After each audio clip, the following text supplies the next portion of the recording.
अरे राधा बहन, राम राम। आज सुबह सुबह ही कपड़ों का पहाड़ लेकर बैठ गई। क्या बात है, पूरे मोहल्ले के कपड़े आज ही धोने का इरादा है क्या? अरे राम राम, 2 दिन से बिजली नहीं थी तो मशीन चली नहीं। आज आई तो सोचा सारे निपटा दूं, पर ये कपड़े हैं कि खत्म होने का नाम ही नहीं ले रहे। पीठ अकड़ गई है मेरी।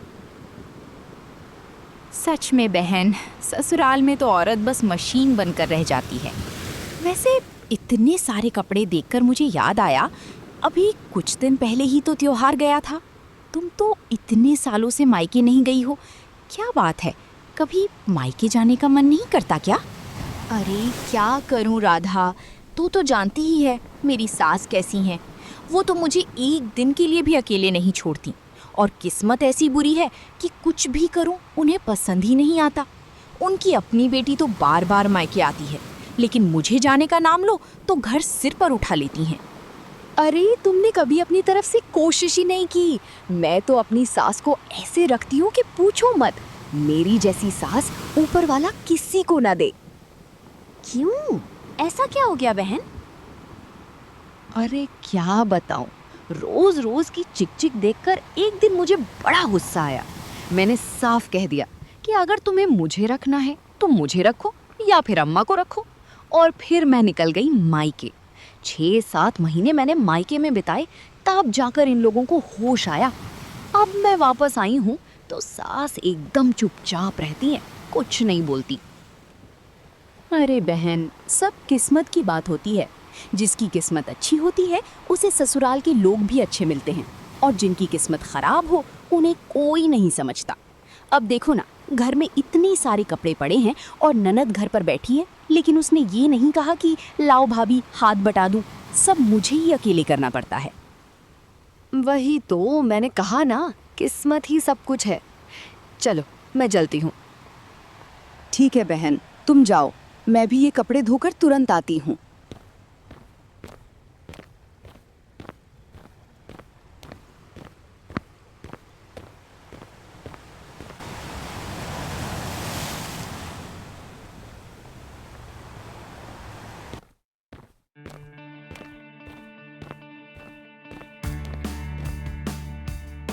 अरे आजा आजा, आओ बिटिया, थोड़ा आम खाएगी? नहीं अम्मा, आम तो नहीं खाऊंगी, लेकिन मुझे अब ससुराल जाना होगा अम्मा। अरे अभी तो आई है, बस हफ्ता भर ही तो हुआ है, अभी ससुराल चली जाएगी। तेरे बगैर मेरा मन नहीं लगता है बिटिया। अम्मा, सिर्फ यहीं रहने से तो काम नहीं चलेगा ना। मेरी सास बीमार है, खबर आई थी कि उन्होंने मुझे बुलाया है। देर करूंगी तो ठीक नहीं होगा। घर जाकर घर भी तो संभालना होगा ना। मायका रहने से क्या होगा, घर संभाल कर बैठ जाने से अच्छा होगा। अरे अभी तो आई है, अभी ससुराल चली जाएगी। तेरे बगैर मेरा मन नहीं लगता है बिटिया। अम्मा, सिर्फ यहीं रहने से तो काम नहीं चलेगा ना। मेरी सास बीमार हैं, खबर आई थी कि उन्होंने मुझे बुलाया है। देर करूंगी तो ठीक नहीं होगा। घर जाकर घर भी तो संभालना होगा ना। अभी तो आई थी बिटिया तू, और अभी जा रही है। अब क्या बोलूं, जा फिर। मैं कितना रोकूंगी, रोक भी तो नहीं पाऊंगी, लेकिन दिल अभी भरा नहीं है। तू थी तो बातें होती थीं, अच्छा लगता। अरे अम्मा, ऐसी बात क्यों करती हो? भाभी भी तो है घर में, भाभी से बातचीत कर लिया करो। उनसे बातें करोगी तो मन लगा रहेगा। अरे चुप कर, वो मेरी सगी कभी नहीं हो सकती। मैं और उससे बातें करूं, उसे अपने पास बिठाऊं। अम्मा, तुम ऐसा क्यों सोचती हो? अगर तुम उसे अपना बनाओगी तो वो भी तुम्हारी अपनी बनेगी। मैंने तो देखा है अम्मा, मुझे गलती तुम्हारी ही दिखती है। वो बेचारी सुबह से सारे कामकाज करती है, अभी भी देखो वहाँ काम ही कर रही है, लेकिन फिर भी तुम।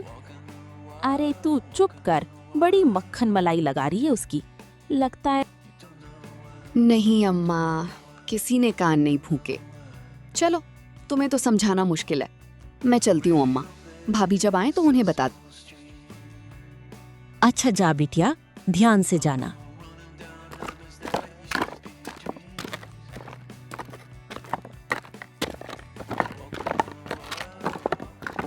अरे भाभी जी, अच्छा हुआ तुम आ गई। देखो तो महारानी को, कब से काम पर भेजा था और अब आ रही हैं।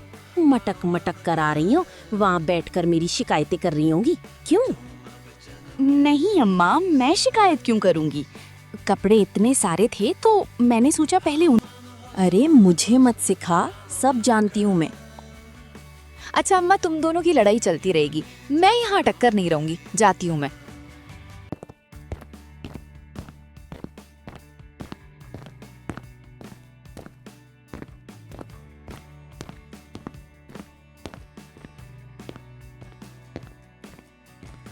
राधा बहू, कपड़े न सुखाकर क्या देख रही हो? इसकी गठरी देखकर तुझे कुछ लालच तो नहीं आ गया? मैंने अपनी बेटी को ढेर सारे सामान और कपड़े दिए हैं, तुझसे पूछना जरूर। अम्मा, मैंने कब कहा कि मुझसे पूछना जरूरी है?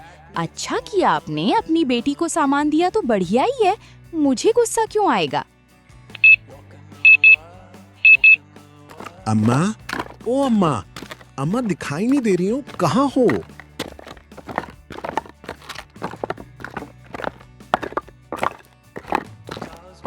अम्मा तुम्हारी बाहर घूमने गई हैं, क्या बात?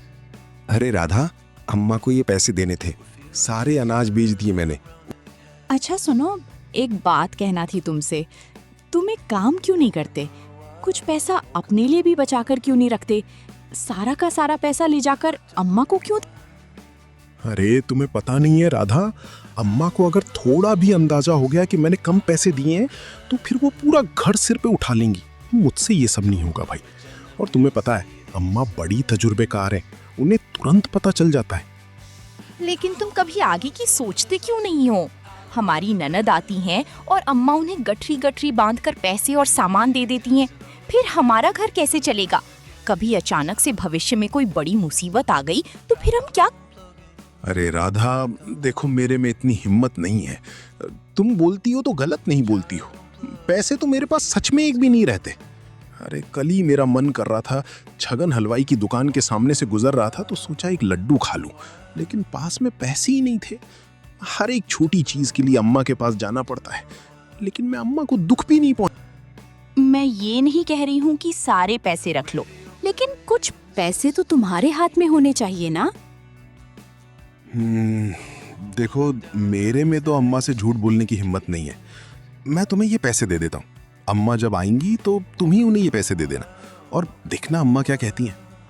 अच्छा ठीक है, तुम मुझे ये पैसे दे दो, पैसे अपने पास रख लेती हूँ। रात को जब खाना खाएंगे तब माँ जी को दे दूंगी।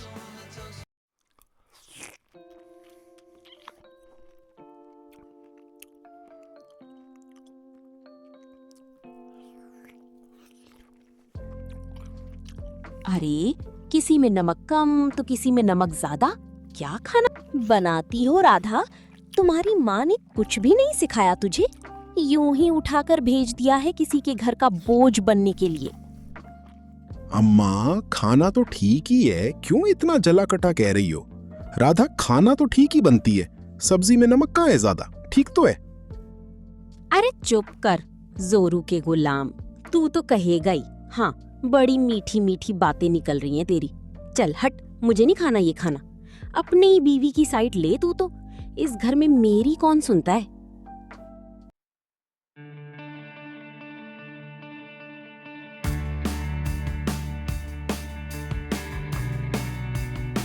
अम्मा, अरे अम्मा रुको तो, ऐसी बात कुछ नहीं, रुक तो जाओ, मेरी बात तो पूरी सुन लो। अम्मा रुको।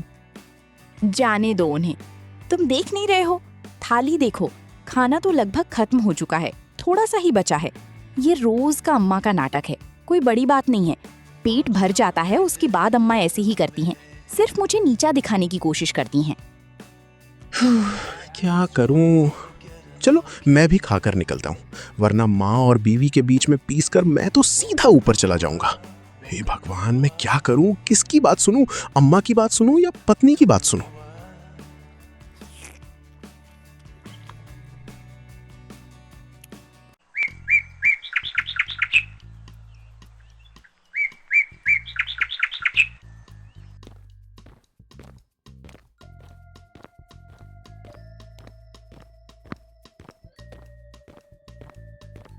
अम्मा, ये रहे अनाज जो इन्होंने बेचा था।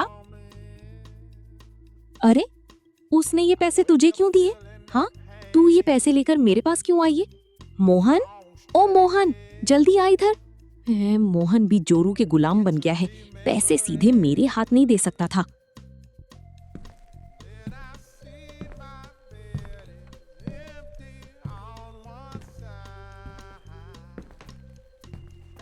अरे मोहन, ये पैसे तूने राधा को दे दिए थे, मुझे क्यों नहीं दिए?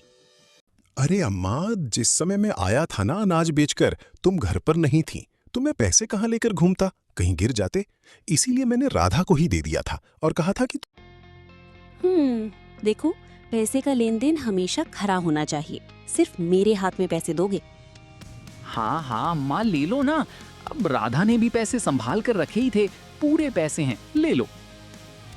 पूरे हैं? मुझे तो थोड़े कम लग रहे हैं। नहीं अम्मा, पूरे ही हैं, आप रख लो, देख लो। मैं जाकर एक एक चीज देखूंगी तेरे कमरे की। अगर एक भी पैसा तुम्हारे पास फालतू निकला तो इस घर में या तो तू रहेगी या मैं रहूंगी, याद रखना।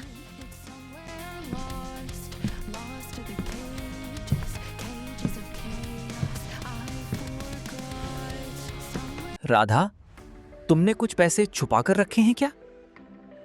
मैंने रखे तो हैं थोड़ी से। तो मुझे वो पैसे। अब मैं अम्मा से कह दूंगा कि बाकी बचा पैसा महाजन ने आज दिया है। अगर तुम पकड़ी गई तो घर से बाहर हो जाओगी। तुम्हारे मुंह में जबान नहीं है मोहन जी, कभी तुम कुछ भी नहीं कहते हो मेरे लिए, बिल्कुल भी नहीं बोलते। अब देखो राधा, मैं अम्मा से लड़ाई नहीं कर सकता, मुझे ये सब ठीक नहीं लगता।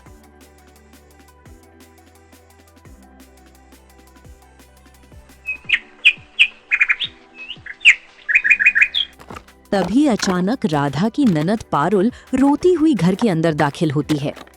अम्मा, ओ अम्मा, कहाँ हो अम्मा? अरे अरे, क्या हुआ बिटिया, क्यों रो रही है? क्या बताऊं अम्मा, मेरी सास बहुत बीमार हैं।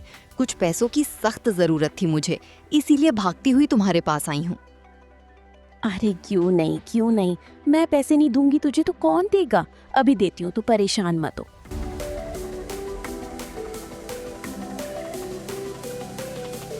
ये ले बिटिया, जा अपना काम कर। ठीक है अम्मा, आपका बहुत बहुत धन्यवाद। अभी बहुत देर हो गई है, मैं चलती हूँ।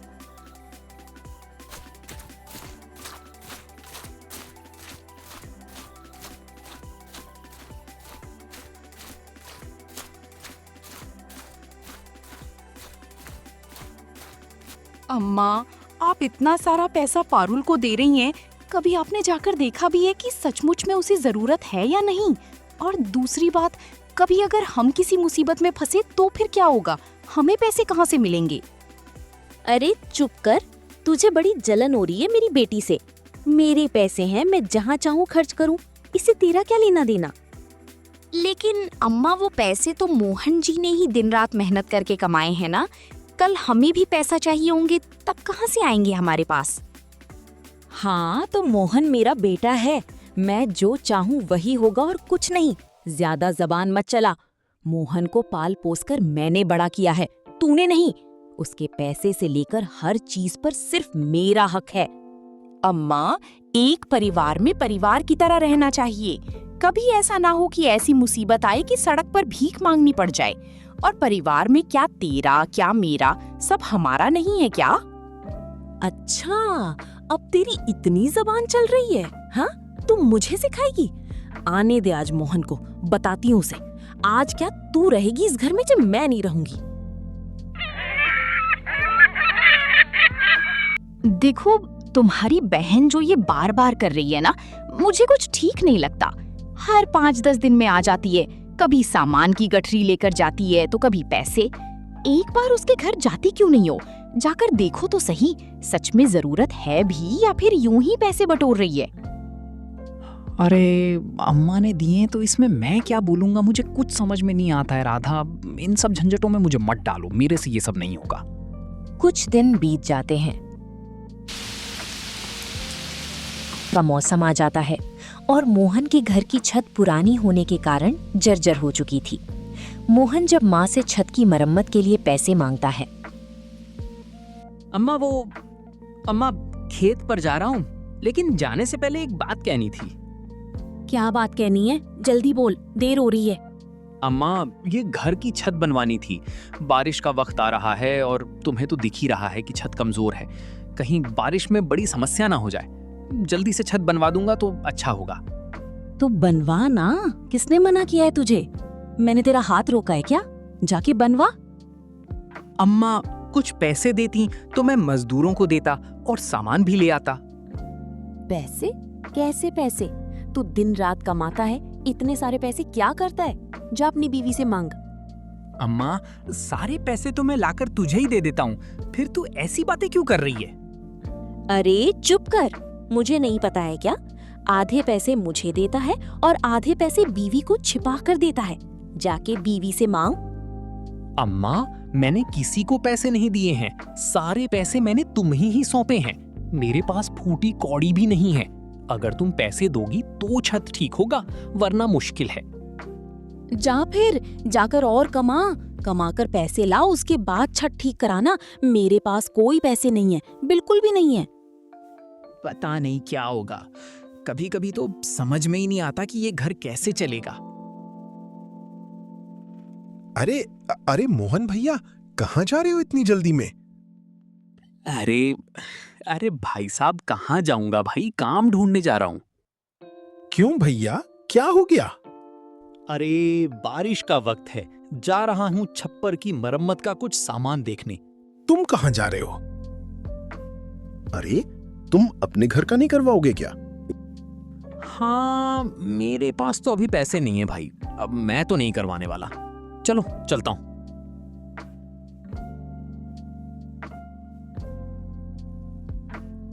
अरे ये क्या हो रहा है?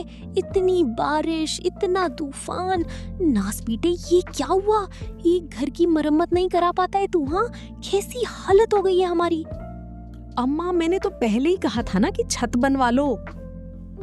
अरे अब कहने से क्या होगा? अब क्या होगा हमारा?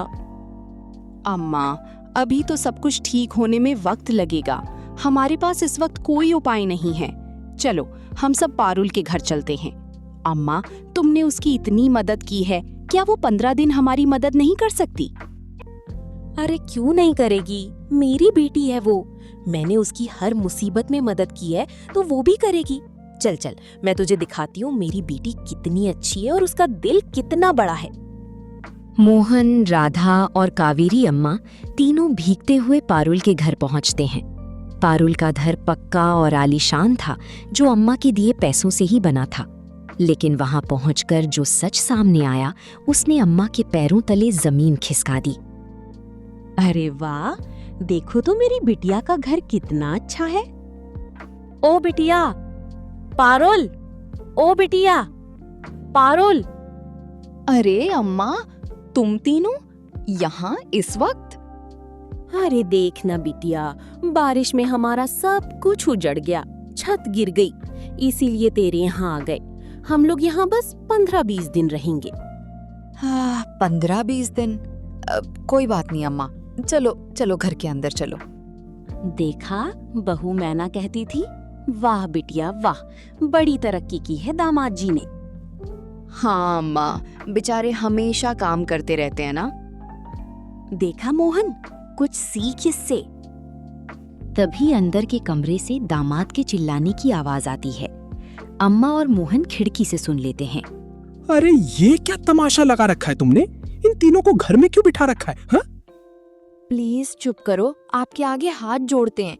सिर्फ 15 दिन की तो बात है, अम्मा रहेंगी, उसके बाद चली जाएंगी। क्या? चुप करो चुप करो, मुझे ये सब फालतू का मेहमानबाजी पसंद नहीं है। इन सबको भगाओ यहाँ से। 3 लोगों का अतिरिक्त खर्चा मैं नहीं उठा सकता, समझे? अरे धीरे बोलो, अम्मा के कानों में पड़ जाएगी।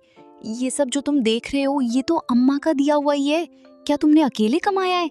एक पैसा भी तो तुम्हारा कमाया हुआ नहीं है। मुझे भी पसंद नहीं है, पर मजबूरी है, क्या करें। 15-20 दिन रहने देते हैं ना प्लीज। अरे तो इसका क्या मतलब है? हैं? सब कुछ बनाया और संभाला तो मैंने ही है ना। अब क्या करूं? इन 3 मुसीबतों को अपने सर पे रख लूं क्या? अच्छा बाबा, ठीक है, मैं कल सुबह ही उन्हें जाने के लिए कह दूंगी, पर बाद में हमें पैसा नहीं देगी। हाँ हाँ, साफ कह दो, ना दिए तो ना दे। अब हमारे पास पैसों की कमी नहीं है। वो सारे फटीचर है, अब उनका घर टूट चुका है। 15 दिन बोल कर आए हैं, लेकिन 6 महीने या 1 साल, ना जाने कितना समय रुक जाए। भगाओ उन्हें यहाँ से। दामाद और बेटी की ये कड़वी बातें सुनकर कावेरी अम्मा के होश उड़ गए। जिस बेटी पर उन्होंने अपनी पूरी पूंजी लुटा दी थी, आज उसी के घर में उनके लिए कोई जगह नहीं थी। अम्मा की आंखें आंसुओं से भर आईं। लगता है उन लोगों ने हमारी मौजूदगी का फैसला कर लिया। देखा अम्मा, राधा हमेशा कहती थी ना तुम्हें, लेकिन तुमने उसकी बात कभी नहीं सुनी। राधा कहती थी कि सबकी मदद करो, लेकिन अपनी सुरक्षा और अपना भविष्य देखते हुए। हाँ मोहन, गलती की मैंने, बहुत बड़ी गलती की। और मैंने भी गलती की अम्मा। पहले ही बोला था राधा ने कि जाकर देखो उन्हें सच में जरूरत है भी कि नहीं, लेकिन मैंने भी ध्यान नहीं दिया और आज देखो हम सड़क पे हैं। कोई बात नहीं अम्मा, जो हुआ सो हुआ। समय पर आंखें तो खुल गई ना। अब हम तीनों मिलकर मेहनत करेंगे और अपना सब कुछ फिर से हासिल करेंगे। ठोकर खाकर ही इंसान को सही रास्ते की पहचान होती है। कावेरी अम्मा को अपनी गलती का एहसास हो चुका था और बहू की कीमत भी समझ आ गई थी। इसके बाद तीनों अपने गांव वापस लौट आते हैं और मिलकर अपने पुराने घर को नए सिरे से संवारने में जुट जाते हैं। अब उस घर में तानों की जगह एक दूसरे के लिए सम्मान और प्यार था।